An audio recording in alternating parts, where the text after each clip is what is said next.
أعوذ بالله من الشيطان الرجيم بسم الله الرحمن الرحيم السلام عليكم ورحمة الله وبركاته. How is my YouTube family? How's everyone doing? Hope you guys all had a wonderful Eid. And today is the third day of Eid. And for some regions, I think it's the second day of Eid. And we are gonna bust some myths today. Some strong claims which have no basis at all. Wait, let me just say hi to you guys in the comment section and leave an invite link.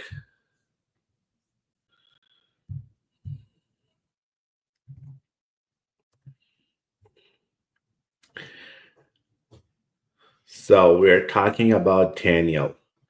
Uh, Mostly we're gonna be talking about Daniel 9, which is a stronger case because basically Daniel 2 and Daniel 7 works against Christians, to be honest with you.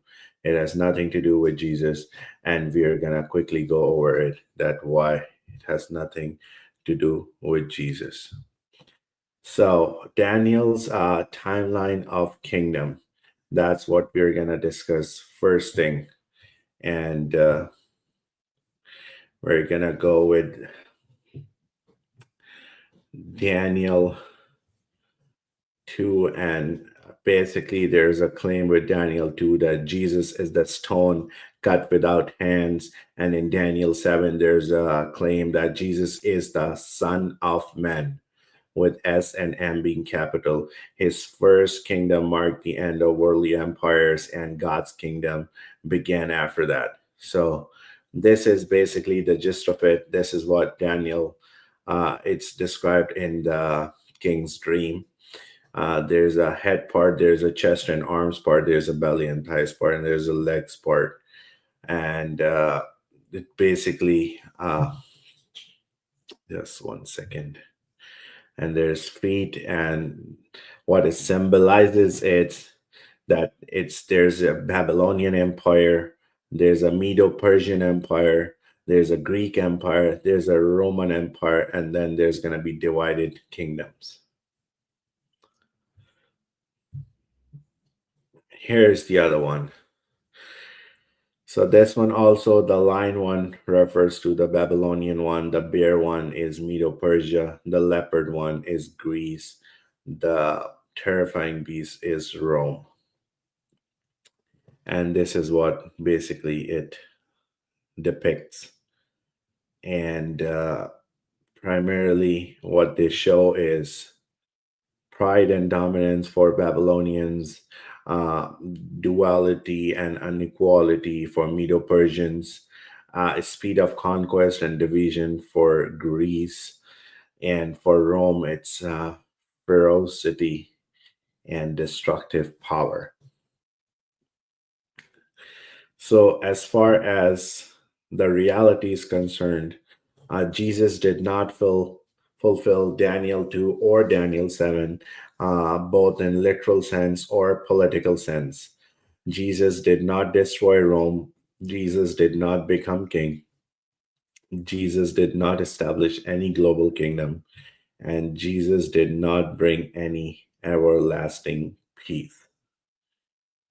Now, having said that, there are some hard facts, which is that the Roman Empire, even after Jesus' crucifixion, alleged crucifixion, continued for several centuries.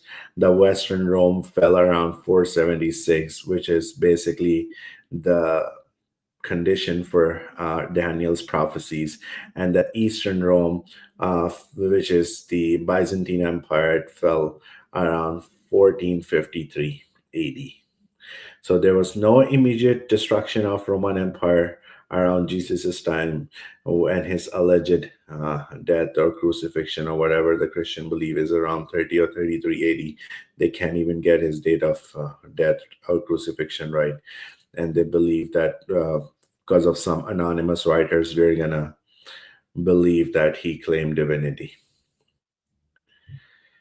And Jesus himself was crucified by Rome. He was not victorious over Rome, both politically or militarily.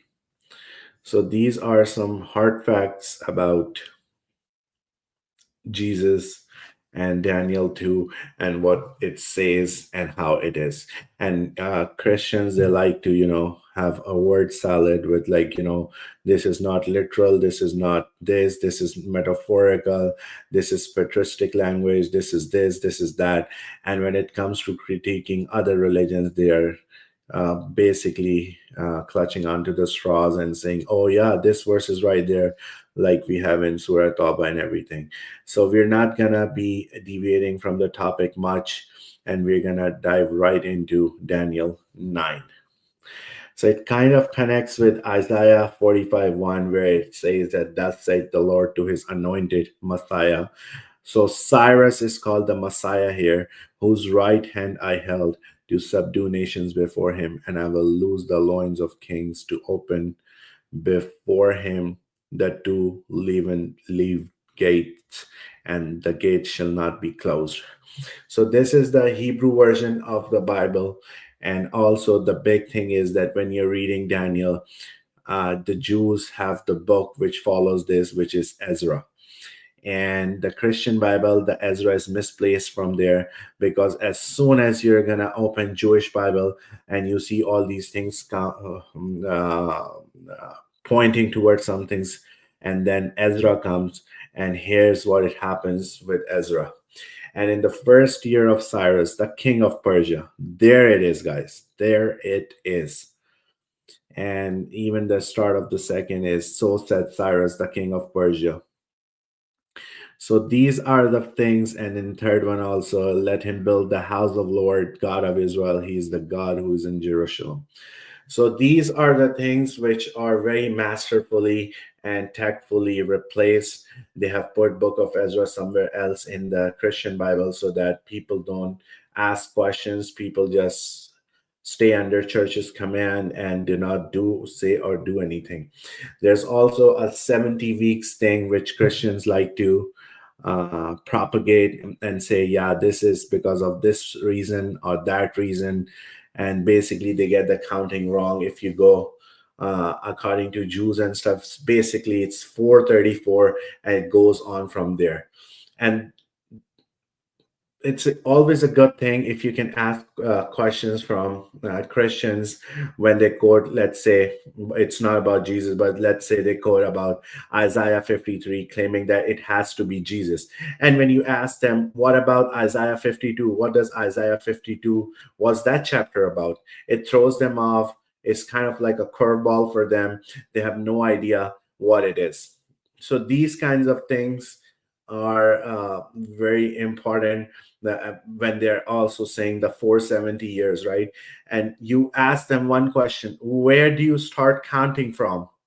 And 70 to 90% of Christians won't know what they're talking about, when they're supposed to begin their counting, and so on and so forth. Now, I'm going to show you Daniel 9:24. And in this one, let me see. So this one's a regular 16th century script. And here you see there is a wordplay where there are commas which are changed into, if you look into a newer KJV from 2022, they have changed some things from commas to semicolons and semicolons to comma, and it makes a big difference where to stop, where to add, where to do these such things. So uh just give me a second. I'm gonna remove this from there, and I'm gonna add, let's see if it's the,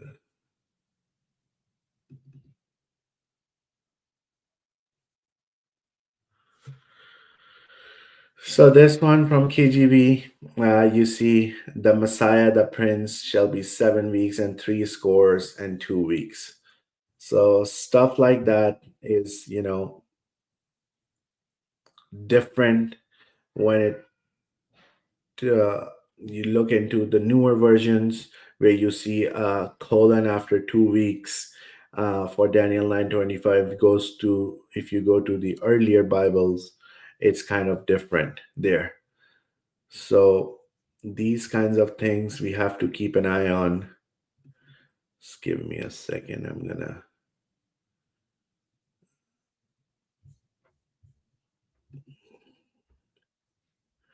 check one thing out. Sorry, there was some trouble going on with this.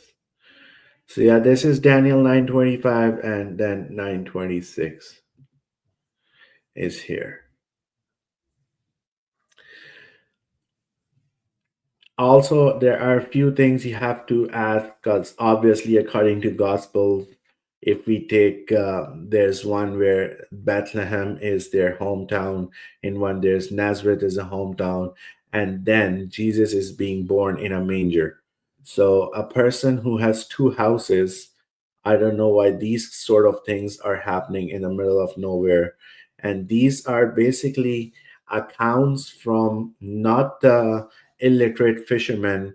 Uh, these are the accounts from people who highly manipulated. They were highly literate Greeks who knew how to do essay writing, how to have storytelling, how to have context, how to have these things handy.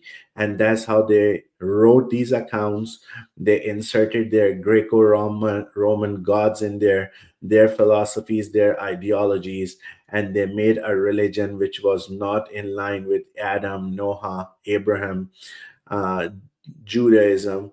It was just a pagan cult where you have blood sacrifices, you're spraying blood everywhere. If you see this elsewhere, you would run for your life, where like blood's being sprayed off on the altar and here and there, and the lamb is being slaughtered a certain way. All these things are cults. They have nothing to do with one true God.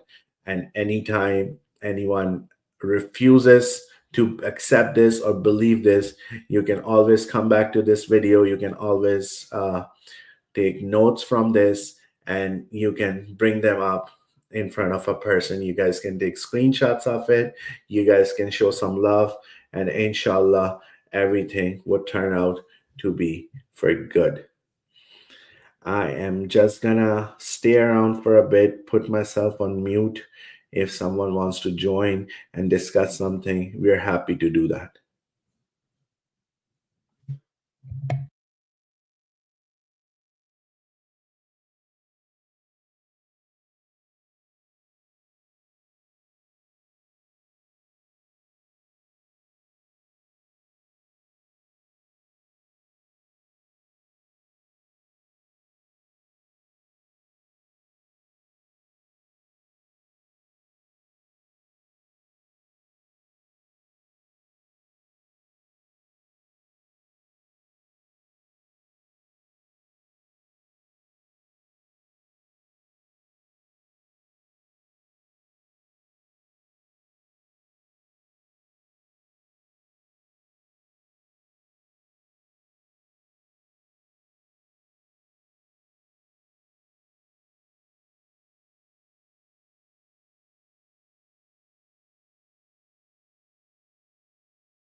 All right, guys, inshallah, I'll join you guys later.